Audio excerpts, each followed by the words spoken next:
আসসালামু আলাইকুম প্রিয় ভিউয়ার্স, আশা করি আপনারা ভালো আছেন।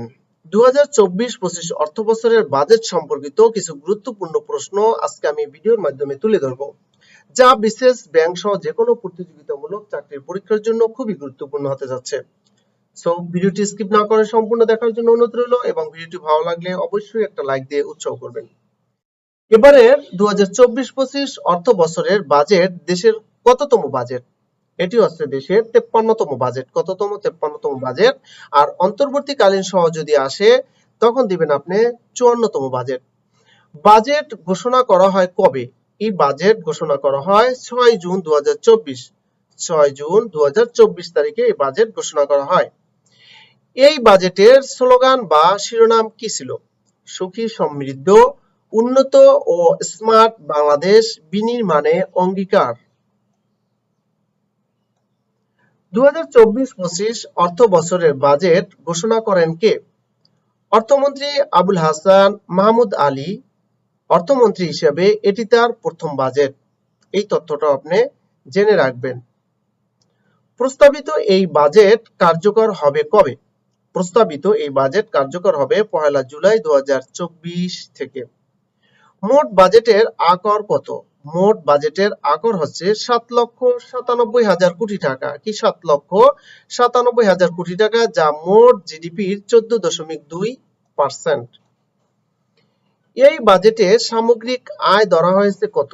এই বাজেটে সামগ্রিক আয় ধরা আছে 5,45,400 কোটি টাকা। 5,45,400 কোটি টাকা এই বাজেটে সামগ্রিক আয় ধরা হয়েছে। রাজস্ব আয়ের লক্ষ্যমাত্রা ধরা হয়েছে কত? রাজস্ব আয়ের লক্ষ্যমাত্রা ধরা হয়েছে 5,41,000 কোটি টাকা।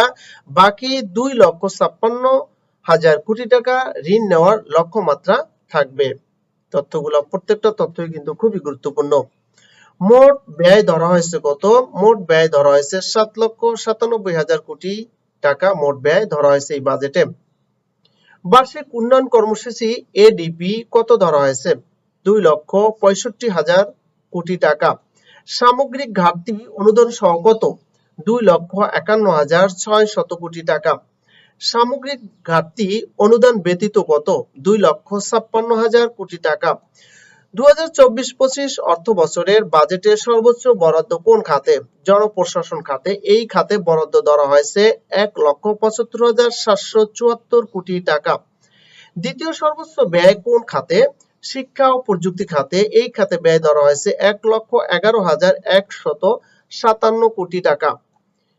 2024-25 অর্থ বছরের এই বাজেটে কৃষি খাতে বরাদ্দ কত? এটাও ইম্পর্টেন্ট, এগুলোই কিন্তু আসে। 47,332 কোটি টাকা কৃষি খাতে বরাদ্দ রাখা হয়েছে। জিডিপিতে প্রবৃদ্ধির লক্ষ্যমাত্রা ধরা হয়েছে কত? 6.75%। জিডিপিতে প্রবৃদ্ধির লক্ষ্যমাত্রা ধরা হয়েছে 6.75%। মূল্যস্ফীতি নামানোর লক্ষ্যমাত্রা ধরা হয়েছে কত?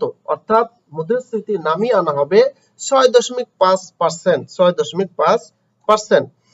করদাতার করমুক্ত আয়ের সীমা সাধারণের ক্ষেত্রে অর্থাৎ অ্যাজ ইউজুয়াল 3,50,000 টাকা ভিতরে যদি আপনার আয় হয় তাহলে আপনার কর দিতে হবে না।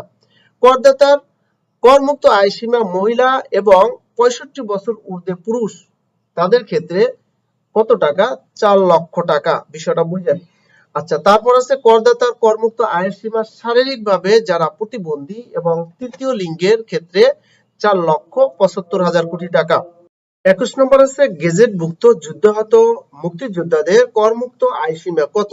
5 লক্ষ টাকা। গেজেটভুক্ত যুদ্ধাহত মুক্তিযোদ্ধাদের করমুক্ত আয় সীমা হচ্ছে 5 লক্ষ টাকা।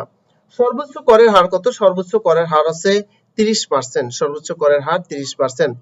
দ্বাদশ জাতীয় সংসদের কোন অধিবেশনে 24-25 অর্থবছরের বাজেট উপস্থাপন করা হয়? দ্বাদশ জাতীয় সংসদের তৃতীয় অধিবেশনে দেশের 53তম এই বাজেট উপস্থাপন করা হয়। তাহলে কি আপনার মনে রাখতে হবে তৃতীয় অধিবেশনে। ওকে, এতটুকু মনে রাখবেন। আওয়ামী লীগ নেতৃত্বাধীন সরকারের এটি কততম বাজেট? এ ধরনের প্রশ্ন হতে পারে। এটা হচ্ছে আওয়ামী লীগ সরকারের নেতৃত্বাধীন এই বাজেট হচ্ছে 25তম বাজেট। কত? 25তম budget.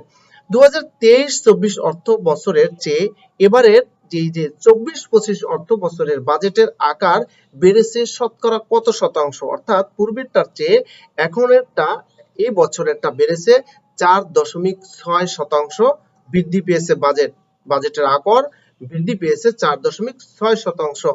Thanks for watching this video. Viewers, আপনি যদি আমার চ্যানেল নতুন দর্শক হয়ে থাকেন অবশ্যই চ্যানেলটি সাবস্ক্রাইব করবেন, আর ইতিপূর্বে যদি চ্যানেলটি সাবস্ক্রাইব করে থাকেন আপনাকে অসংখ্য ধন্যবাদ। বেল আইকনটি অন করে রাখবেন, কারণ আমি আমার এই চ্যানেলে সব সময় চেষ্টা করি সর্বোচ্চ সংখ্যক কমন উপযোগী প্রশ্নগুলো তুলে ধরার জন্য, যেগুলো আপনাদের বিভিন্ন সরকারি চাকরির প্রতিযোগিতামূলক পরীক্ষার জন্য খুবই গুরুত্বপূর্ণ ভূমিকা পালন করবে আশা করি আমি। তো ভালো থাকবেন ভিউয়ার্স, আজকে পর্যন্তই। আল্লাহ হাফেজ।